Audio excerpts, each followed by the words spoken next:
2014 election టైంలా Mynampally Hanumantharao sir ఏం చేసిండు?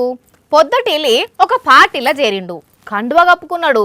ఈ పార్టీ తరపునే పోటీ చేస్తా అని ఆ పార్టీ పెద్దలకు మాటిచ్చిండు.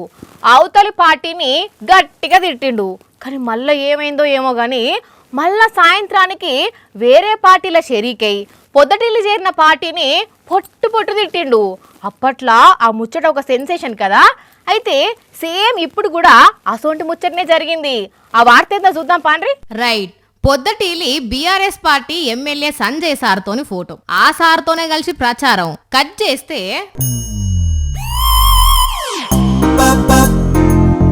సాయంత్రానికి కాంగ్రెస్ పార్టీలో షరీక, కాంగ్రెస్ కండువా కప్పుకున్నాడు, మీడియా ముంగట్టుకొచ్చిండు. చెప్పవే తోట గంగాధర్ అన్న, జనాలు చూస్తే షిషిషవ్వా అనుకోరానే. టికెట్ కన్ఫర్మ్ అయింది, కాకపోతే టికెట్ ఇస్తలేరు అని చెప్పి నాకు ప్రచారం ఎక్కువ చేసి ఎమ్మెల్యే సభ వాళ్ళు అటు కొరట్లోకి వచ్చి కండువా కప్పినారు. ఓహో, అదన్నట్టు ముచ్చట అర్థమైంది అనుల్లా. కొరుట్ల 8వ వార్డుల టికెట్ అటిట్ అయ్యేసరికి కారు పార్టీలకు పోయిందట.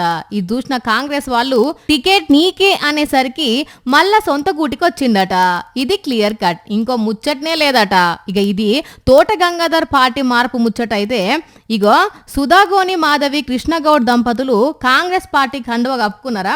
మళ్ళా ఒకటే సెకండ్ ఆగి ఇటు చూడుండ్రి బీఆర్ఎస్ కండువాలు వేసుకొని ప్రెస్ మీట్ పెట్టిర్రు. చెప్పండి సారు, మీరు కాంగ్రెస్ లకు పోయి ఇటెందుకు వచ్చిండ్రు?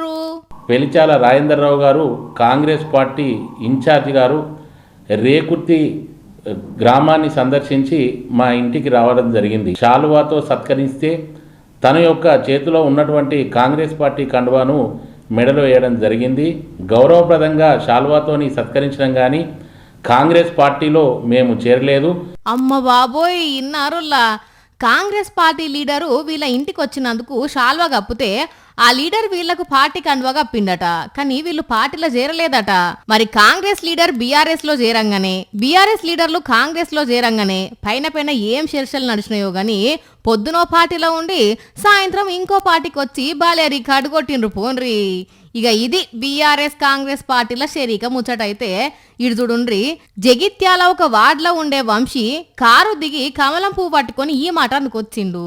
మున్సిపల్ ఎన్నికలలో వారు సూచించినటువంటి అభ్యర్థులను గెలిపే ప్రధాన లక్ష్యంగా ముందుకు సాగుతూ, అయితే తెల్లారేసరికి ఏమైందో ఏమో గాని ఒక్కసారి గిడు చూడుండ్రి. చూసిన రానుల్లా మళ్ళా కారెక్కిండు.